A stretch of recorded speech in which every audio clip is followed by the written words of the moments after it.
DJ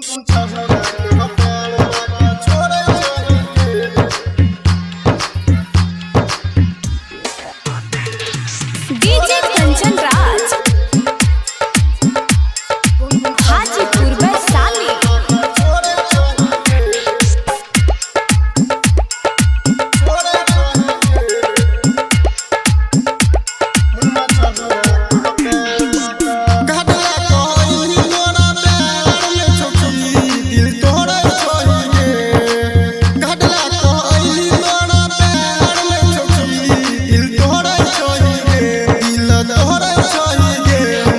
छहुरा कह बैल पाक छोड़े चाहिए सुन छहुरा कह बैल पाक छोड़े चाहिए मुनमा छहुरा कह बैल पाक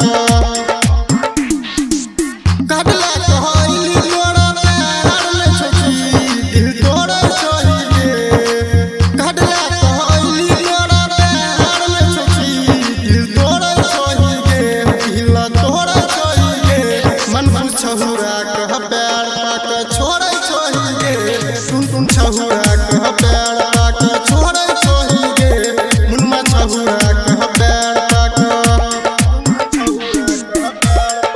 छोड़े चाहिए।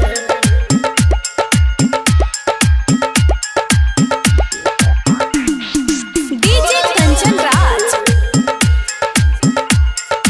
हाजीपुर वैशाली।